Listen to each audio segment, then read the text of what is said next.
नमस्कार, स्वागत है आप सभी का पावर ब्रेकफास्ट में। आपके साथ मैं हूं नेहा आनंद। आइए देख लेते हैं कि गुरुवार सुबह अंतर्राष्ट्रीय बाजारों से हमारे मार्केट्स के लिए शुरुआत के कैसे संकेत दिख रहे हैं। एक और प्रेशर वाली शुरुआत होती दिख रही है। 85 अंक कमजोर गिफ्ट निफ्टी है। डाउ फ्यूचर्स 74 अंकों की कमजोरी दिखा। नैस्डैक फ्यूचर्स में उससे दुगनी ऑलमोस्ट 145 अंकों की कमजोरी दिखाई दे रही है। एशियन मार्केट सारे ध्वस्त हैं। 600 अंकों की कमजोरी जापानीज मार्केट निके में दिख रही है। और कमोडिटी मार्केट की बात करें तो यहां पर हमने निचले स्तरों से रिकवरी देखी है बुलियन और कच्चे तेल में। एग्जैक्टली क्या कुछ हुआ अंतर्राष्ट्रीय बाजारों में, आइए जान लेते हैं। दीपांशु हमारे साथ जुड़ चुके हैं। दीप, मॉर्निंग। प्रेशर क्यों इतना बढ़ रहा है इक्विटी मार्केट में, और क्या कोई वन फैक्टर है या मल्टीपल कारणों की वजह से? मल्टीपल कारण हैं, बट सबसे बड़ा फैक्टर तो जो एक बढ़ती बॉन्ड यील्ड की चिंता बनी हुई है। थोड़ा कूल ऑफ हमने देखा था कल जब सुबह हम बात कर रहे थे, उसकी वजह से बाजार का अच्छा मूड हुआ था।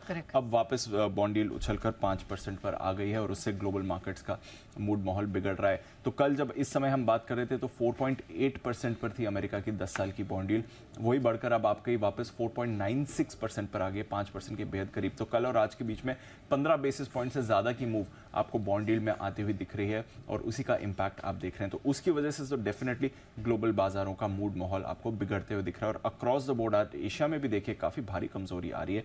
1.5 से 2% आपको जापान और कोरिया के बाजार इस समय गिरते हुए दिखेंगे। कोरिया का जीडीपी डेटा भी थोड़ी देर पहले आया था जो अनुमान से कमजोर था, तो उसका भी आपको इंपैक्ट आते हुए दिख रहा है। गिफ्ट निफ्टी पर नजर डालिए, करीब 85 अंक नीचे इस समय ट्रेड कर रहा है। तो परेशानी तो बाजार में अक्रॉस द बोर्ड आपको आती हुई दिख रही है। इसके अलावा अगर आप देखेंगे कल नतीजों का भी थोड़ा इंपैक्ट था अमेरिकी बाजार में, और साथ ही इंपैक्ट आया है कुछ डेटा का भी। इनके जो न्यू होम सेल्स डेटा आए हैं वो अनुमान से बेहतर आए, वो भी उस समय जब आप देख रहे हैं कि इनके होम लोन रेट से करीब 23 साल की ऊंचाई पर हैं, वहां से बाजार का मूड बिगड़ा। नतीजों को तक खैर भारी भरकम रिएक्शन आपको आते हुए दिखाए, जिसकी वजह से हम देख रहे हैं कि कल 2.5% आपका नैस्डैक टूटा है। 8 महीने की सबसे बड़ी इंट्राडे गिरावट आपने कल नैस्डैक में आती हुई देखी है। डाउ रिलेटिवली बेटर था, सिर्फ 100 अंक आपको फिसलते हुए दिखाए, बट S&P 500 यहां पर आपने देखा है कि ये 4200 के नीचे बंद हुआ है और ये इंपॉर्टेंट सपोर्ट बाजार मान रहा था, जिसको कल तोड़कर उसके नीचे बंद हुआ है। तो थोड़ी चिंता ब्रॉडर मार्केट्स में भी आपको अमेरिकी बाजारों में आती हुई दिख रही है। इनफैक्ट S&P 500 और नैस्डैक दोनों अगर आप देखेंगे तो 5 महीने के निचले स्तर पर गिर चुके हैं। तो परेशानी तो अमेरिकी बाजारों में आपको क्लियर कट दिख ही रही है। जैसे मैंने कहा, नतीजों का रिएक्शन था। अल्फाबेट का शेयर कल 9.5% टूटा है, और कॉन्टेक्स्ट के लिए आखिरी बार जब इतनी बड़ी गिरावट इसमें आई थी इंट्राडे, तो वो कोविड का सेल ऑफ था, यानी कि मार्च 2020 में जो बड़ी गिरावट आई थी कोविड सेल ऑफ में, उसके बाद की सबसे बड़ी इंट्राडे गिरावट कल आपने अल्फाबेट में आती हुई दिख रही है। तो वहां से डेफिनेट प्रेशर आपने नैस्डैक पर बनते हुए देखा और बाजार पर बनते हुए देखा। मेटा के नतीजे आए थे, ये कल 4% लुढ़कते हुए दिखाए। बोइंग के नंबर्स आए थे, ये कल 2.5% टूटा है। तो एक तो नतीजों पर बहुत शार्प सेल ऑफ आते हुए आपको दिखा, दूसरा बढ़ती बॉन्ड यील्ड का दबाव था। तो दोनों फैक्टर्स की वजह से कल अमेरिकी बाजारों में वीकनेस आई है। आज अमेजॉन और फोर्ड के नतीजे आने वाले हैं, तो उस पर भी बाजार आपको रिएक्ट करते हुए दिख सकते हैं। साथ ही यूएस का Q3 जीडीपी डेटा का पहला प्रिंट आने वाला है। 4.7% ग्रोथ का अनुमान है, तो ग्रोथ तो बढ़िया रहने वाली है, वहां पर कोई चिंता नहीं है। बट बाकी सारे फैक्टर्स हैं जो अमेरिकी बाजारों पर दबाव बना रहे हैं। यूरोप के बाजारों में हल्की बढ़त आपने देखी है, आज ऑफकोर्स रिएक्ट करते हुए दिखेंगे। आज ईसीबी की पॉलिसी भी आने वाली है, तो उस पर भी बाजार की नजर बनी रहेगी। इसके अलावा डॉलर इंडेक्स ये वापस बढ़कर 2 हफ्ते की ऊंचाई के करीब आ गया है।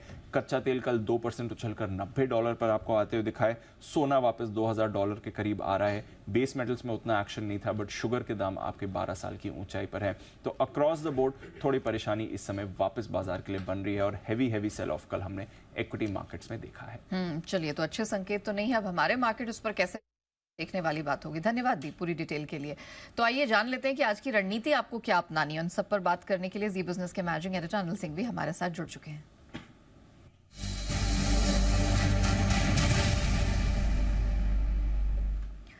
Sir, morning. अच्छे क्यूज तो आज भी नहीं है, तो निफ्टी बैंक निफ्टी कोई रणनीति में बदलाव होगा? क्या करना है सर? मॉर्निंग। यहाँ देखिए, संकेत तो ग्लोबल मार्केट से वापस से काफी खराब होते हुए दिख रहे हैं, और न सिर्फ अमेरिकी बाजार गिरे हैं, बल्कि बॉन्ड यील्ड्स और डॉलर इंडेक्स और कच्चा तेल तीनों ही से थोड़ी खराब संकेतों की तरफ ही इशारा कर रहे हैं। और कल अच्छे संकेत होने के बावजूद भारतीय बाजार संभल नहीं पाए और अच्छी खासी कमजोरी के साथ बंद हो रहा। आज तो मंथली एक्सपायरी का भी दिन है, तो तेजी की पोजीशन वाले ट्रेडर्स के लिए खतरा तो है ही, और एक बड़े साइकोलॉजिकल लेवल के आसपास बाजार खुलने की तैयारी करते दिख रहे हैं, जो कि 19,000 का लेवल है। मेरे ख्याल से दबाव आज रहना चाहिए। हो सकता है कमजोर खुलने के बाद हल्की फुल्की शॉर्ट कवरिंग या थोड़ी बहुत रिकवरी आए भी, क्योंकि मंथली एक्सपायरी है। बट एक सस्टेनेबल रिकवरी आज होगी, इसकी संभावना थोड़ी सी कम है। और हम लगातार ये बात कर ही रहे थे कि गुरुवार तक आपको बाजार में पोजीशन थोड़ी सी संभालनी है। मंथली एक्सपायरी तक कोई बड़ी रिबाउंड या बड़ी तेजी बनने की संभावना नहीं है। कमोबेश वैसा होता दिख रहा है। इसलिए आज के लिए जो तुरंत सपोर्ट लेवल है मेरे पास में, वो 18,975 19,025 की रेंज का, ये 50 पॉइंट की रेंज है जो आखिरी और बड़े सपोर्ट का काम करेगी। इसके नीचे जाने पर फिर आपके लिए 18,800 तक का रास्ता खुलता है। उम्मीद करें कि वो नहीं होता दिखे। ऊपरी स्तरों पर अगर आप देखें तो 19,200 19,275 परफेक्ट सेल जोन है। अगर रिकवरी कोई भी आती तो इस लेवल को पार करना फिर भी आपके लिए होगा बेहद मुश्किल। जहां तक बैंक निफ्टी का सवाल है, बैंक निफ्टी में भी कल 43,000 के नीचे की क्लोजिंग देखने को मिली। थोड़ा सा और नीचे का रास्ता खुलता हुआ दिख रहा है। बैंक निफ्टी में अब आपको जिन लेवल्स पर नजर रखनी है सपोर्ट के लिहाज से, वो 42,450 42,600, ये 150 पॉइंट की रेंज बैंक निफ्टी के लिए मजबूत सपोर्ट है। और ऊपरी स्तंभ पर 43,000 43,150 रुकावट की पहली जगह है, जहां पर जाकर रिकवरी में बैंक निफ्टी रुकता अटकता हुआ नजर आएगा। तो कमोबेश माहौल थोड़ा सा कमजोरी की तरफ ही है। मिड कैप स्मॉल कैप शेयरों में भी थोड़ा सा प्रेशर आज और रहने की आशंका रहेगी। तो बात वही है कि आप ट्रेडिंग के तौर पर अपनी पोजीशन को लाइट रखें, रिस्क मैनेजमेंट रखें। और इन्वेस्टर्स हैं तो यहाँ पर आप थोड़ा सा पैसा लगाने के बारे में बाजार में सोच सकते हैं। वेरी वेल, धन्यवाद सर हमारे दर्शकों को दिशा देने के लिए। अब आइए जान लेते हैं, ढेरों नतीजे आ रहे हैं, नतीजे आने वाले हैं और खबरों के दम पर भी भरपूर एक्शन यहां देखने को मिलेगा। तो आज हमारे साथ अरमान और नुपुर दोनों इस समय स्टूडियो में जुड़ चुके हैं। तो चलिए फटाफट इन्हीं से जानते हैं कि कहाँ रखनी है नजर। Good morning Nupur, good morning Armaan. चलिए अरमान, आपसे शुरू करते हैं। कौन कौन से नंबर्स आ चुके हैं, जरा दर्शकों को उसका एनालिसिस दे दीजिए। जी गुड मॉर्निंग। कई सारे नतीजे आते हुए दिखे हैं, जिसमें सबसे पहले आप बात करें एक्सिस बैंक के नतीजे हैं। जो हमारा अनुमान था वहाँ पर जो मुख्य जो भी पैरामीटर्स है वहाँ पर बीट आता हुआ दिखा है। एनआई लगभग 19% बढ़कर आई है, मुनाफा 10% बढ़कर आता हुआ दिखा है। जीएनपीए जो है वो गिरकर आए हैं, 1.96% से गिरकर 1.73% पर आते हुए दिखे हैं, जो कि हमारा अनुमान 1.9% के आसपास का था। और अगर आप टोटल डिपॉजिट्स की बात करें तो वहाँ पर भी 18% के आसपास की बढ़ोतरी है। टेक महिंद्रा जो हमारा अनुमान था उससे थोड़े अगर आप देखें थोड़े कमज़ोर नतीजे आते हुए दिखे हैं। आय लगभग 2% के आसपास गिरकर आती हुई दिखी है। मार्जिन 6.8% से गिरकर 3.6% पर आते हुए दिखे हैं, जो कि अनुमान 6.1% का था। और मुनाफे की बात करें तो मुनाफे में भी लगभग 29% के आसपास की आपको गिरावट दिखेगी। लगभग 494 करोड़ पर आता हुआ दिखा है, जो कि अनुमान अगर आप देखें तो 650 करोड़ के आसपास का था। इंडस टावर की बात करें तो यहाँ पर आय लगभग फ्लैट रही है। मार्जिन 49.7% से थोड़े से कम होकर 48.5% पर आते हुए दिखे और मुनाफे में भी आपको 4% के आसपास की जो है गिरावट दिखेगी। यहाँ पर भी अनुमान से कमजोर नतीजे हैं। जुबिलेंट फूडवर्क्स यहाँ पर जो हमारा अनुमान था उसके मुताबिक नंबर आते हुए दिखे हैं। अगर आय देखें 5% बढ़कर आई है। मार्जिन 20% पर एक्सपेक्टेड थे, 24% से 20% गिर कर आए हैं और अनुमान भी गिरने का ही था, 20.5% का था। और मुनाफे में लगभग 39% के आसपास की आपको जो है गिरावट दिखेगी। अनुमान 75 करोड़ का था, आया 72 करोड़ के आसपास है। शेयर इंडिया सिक्योरिटीज़ जो कि हमारा नाक स्टॉक भी था, वहाँ पर जो अनुमान था उससे और बेहतर नतीजे आते हुए दिखे हैं। आय में लगभग 53% का उछाल है। मार्जिन 45.4% से इंप्रूव होकर 48% पर आते हुए दिखे हैं। अनुमान 46.2% का था और मुनाफे में भी 58% का आपको उछाल दिखेगा। तो सभी पैरामीटर्स पर यहाँ पर बीट आता हुआ दिखा है। रैलीज इंडिया यहाँ पर नतीजे बढ़िया दिख रहे हैं ओवरऑल, पर अगर आय देखें आय में यहाँ पर कमी आती हुई दिखी है। आय लगभग 12.5% गिर कर आई है। मार्जिन जो हैं वो 12.3% से इंप्रूव होकर 16% पर आते हुए दिखे हैं। सोना बीएलडब्ल्यू प्रिसिशन आय लगभग 21% के आसपास बढ़कर आई है। मार्जिन यहाँ पर भी इंप्रूव होकर आए, 24.6% से इंप्रूव होकर लगभग 28% पर आते हुए दिखे हैं।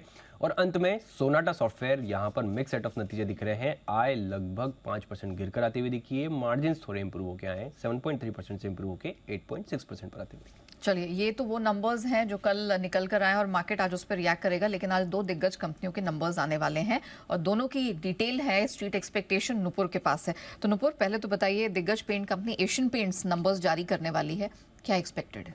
बिल्कुल, यहाँ पे ऑपरेशनली स्ट्रॉन्ग नंबर्स रहने वाले। कंपनी की आय देखें तो करीबन 7% से बढ़कर इस क्वार्टर में आती हुई नजर आएगी। 9,033 करोड़ का हमारा आंकड़ा है। मुनाफे पे भी देखें कामकाजी लेवल पे तो 1,800 करोड़ के आसपास कामकाजी मुनाफा आ सकता है। 47% की ग्रोथ लेके चल रहे हैं। मार्जिन एक्सपेंशन की उम्मीद है क्योंकि लागत कम होती हुई नजर आई है। बेस में जो लागत थी वो काफ़ी एलिवेटेड थी, जिसके चलते मार्जिन इम्पैक्टेड थे लास्ट क्वार्टर में, लेकिन इस बार 20% के मार्जिन आ सकते हैं 15% से बढ़कर। और मुनाफा भी देखें तो 56% की ग्रोथ यहाँ पर भी लेके चल रहे हैं। डोमेस्टिक जो डेकोरेटिव वॉल्यूम ग्रोथ है वो करीबन 9 से 11% रहने की उम्मीद है। ग्रॉस मार्जिन्स में मजबूत रिकवरी की उम्मीद है। 500-600 बेसिस पॉइंट की इंप्रूवमेंट होगी जो फ्लो डाउन होते हुए कामकाजी लेवल पे आपको नजर आएगी। साथ ही साथ डिस्ट्रीब्यूशन विस्तार किया है कंपनी ने, जिसके चलते वॉल्यूम ग्रोथ को भी सहारा मिलेगा। और मैनेजमेंट की कमेंट्री, क्योंकि अब फेस्टिव सीजन है और दिवाली के पहले ही इन कंपनीज के लिए काफ़ी बेनिफिट होता है, डिमांड स्ट्रांग होती है, तो वो भी इंपॉर्टेंट रहने वाली है। तो जो नतीजे है वो ऑपरेशनली स्ट्रांग रहने वाले हैं एशियन पेंट के लिए।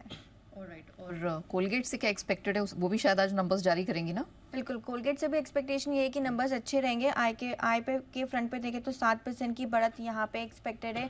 करीबन 1490 करोड़ की आय आ सकती है। कामकाजी लेवल पे 17% की ग्रोथ लेके चल रहे हैं। मार्जिन्स भी देखें तो आपको 100 बेसिस पॉइंट का इंप्रूवमेंट दिखेगा। 32% के मार्जिन इस क्वार्टर में आ सकते हैं और मुनाफा भी 20% से बढ़कर 333 करोड़ के आसपास आते हुए नजर आएगा। वॉल्यूम ग्रोथ 3 से 4% ग्रोथ रहने की उम्मीद है, तो यहाँ पे रखनी है नजर। प्राइस हाइक से ग्रॉस मार्जिन में विस्तार की उम्मीद है, जिसके चलते फ्लो डाउन होता हुआ आपको कामकाजी लेवल पर भी एक्सपेंशन नजर आएगा। कंपनी ने काफ़ी सारे नए लॉन्चेस किए हैं और साथ ही साथ रीलॉन्च भी किए कुछ प्रोडक्ट, जिसका इम्पैक्ट आपको इस क्वार्टर में दिखेगा। और मांग और ग्रोथ स्ट्रैटेजी पे मैनेजमेंट की कमेंट्री इंपॉर्टेंट रहने वाली है, क्योंकि हाल ही में नए मैनेजमेंट की एंट्री हुई है, जिससे काफ़ी बेनिफिट स्टॉक को मिला है। चलिए, तो ये दो बड़ी कंपनियां हैं जो अपने नंबर्स जारी करेंगी, लेकिन अरमान, इसके अलावा भी तो और भी कंपनीज होंगी जो नंबर्स जारी करेंगी। ट्रिगर्स और खबरों के दम पर कहाँ एक्शन रहेगा? बिल्कुल, आज नतीजों में निफ्टी में आपको एशियन पेंट्स के नतीजे आते हुए दिखेंगे। एफ&ओ में भी कई सारी कंपनियां जिनके नतीजे आएंगे आपको। कैनरा बैंक, कोलगेट लीजिए, Shriram finance, ACC, Coromandel international, Dixon और आदि कई कंपनियां जिनके आपको नतीजे आते हुए दिखेंगे।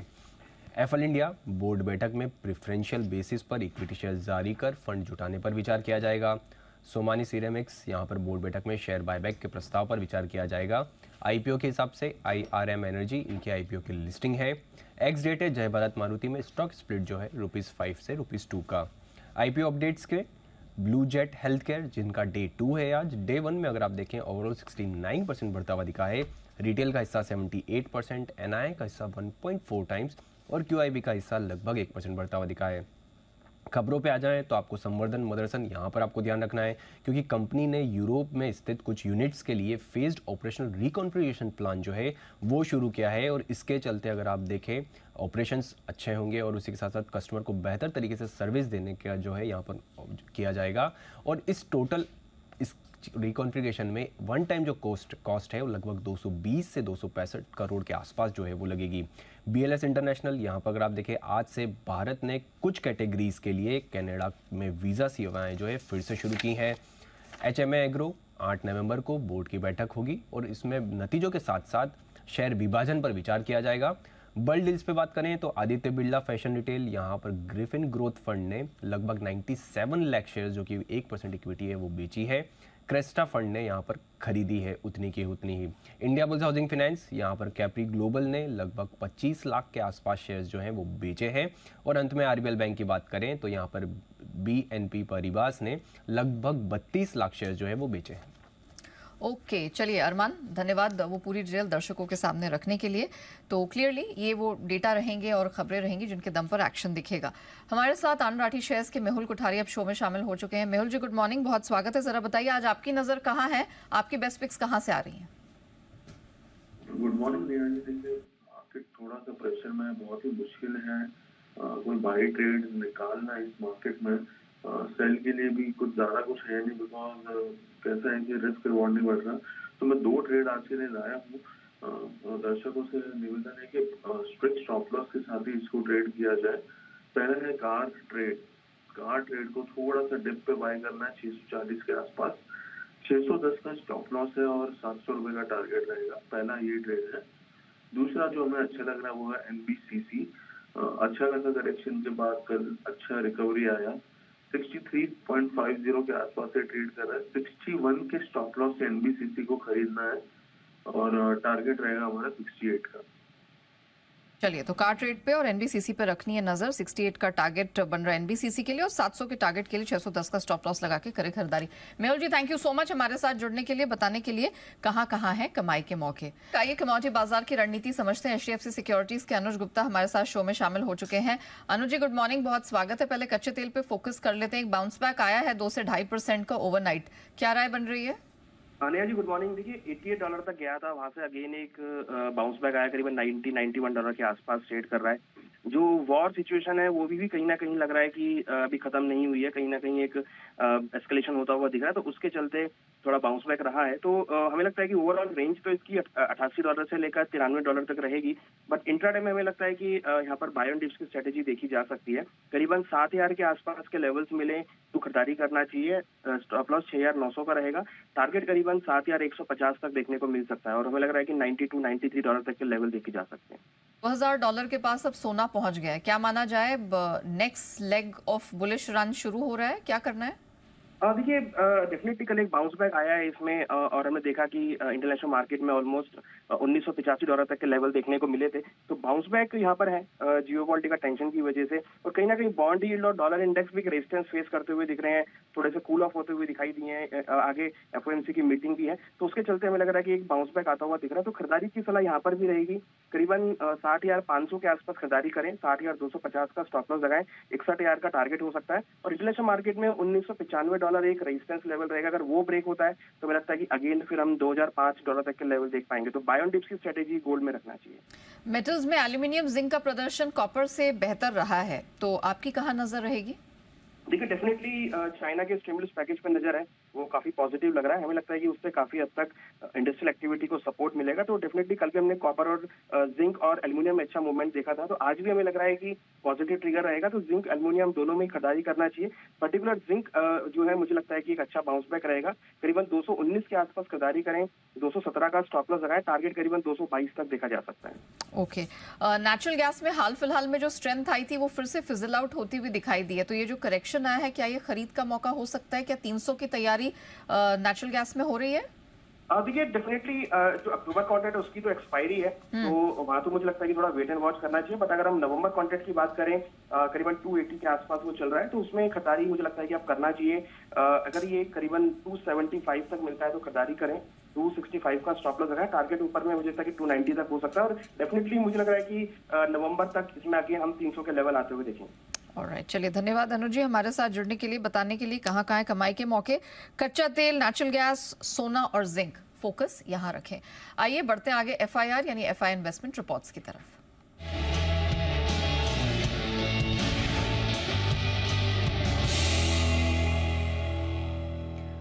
तो अरमान हमारे साथ जुड़ चुके हैं बताने के लिए कि विदेशी ब्रोकरेजेस की नजर कहाँ है। अरमान, over to you.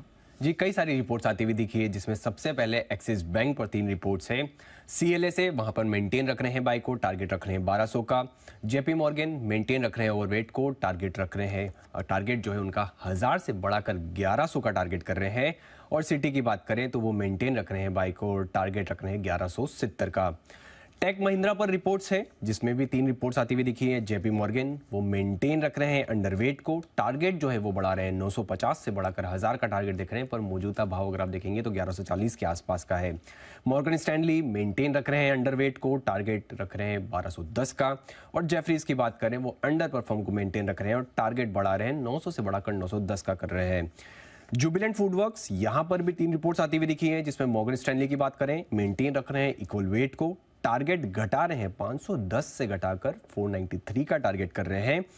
JP Morgan maintain रख रहे हैं न्यूट्रल के स्टैंड को, और टारगेट वो थोड़ा सा बढ़ा रहे हैं 480 से बढ़ाकर 510 का टारगेट कर रहे हैं। मौजूदा भाव अगर आप देखेंगे तो 530 के आसपास का है। और सिटी की बात करें तो वो मेंटेन रख रहे हैं बाय को, और टारगेट जो है वो बढ़ा रहे हैं 568 से बढ़ाकर 620 का टारगेट जो है वो कर रहे हैं। मैक्वायरी की इंडस टावर पर रिपोर्ट है, मेंटेन रख रहे हैं आउट परफॉर्म को, और टारगेट रख रहे हैं 200 का। अगर हम मौजूदा भाव देखेंगे 174 का है। और अंत में सोना BLW प्रिसिशन, यहां पर भी 3 रिपोर्ट्स हैं। जेपी मॉर्गन अपग्रेड कर रहे हैं अंडरवेट से न्यूट्रल पर, और टारगेट जो है वो बढ़ा रहे हैं, 450 से बढ़ाकर 475 का टारगेट कर रहे हैं। मौजूदा भाव अगर आप देखेंगे तो 513 के आसपास का है। जेफरीज मेंटेन रख रहे हैं बाई को, टारगेट 700 का रख रहे हैं। और सिटी की बात करें अंत में तो मेंटेन रख रहे हैं बाई को, पर टारगेट जो है वो थोड़ा सा घटा रहे हैं, 680 से घटाकर 670 का टारगेट कर रहे हैं। चलिए, धन्यवाद अरमान पूरी डिटेल के लिए।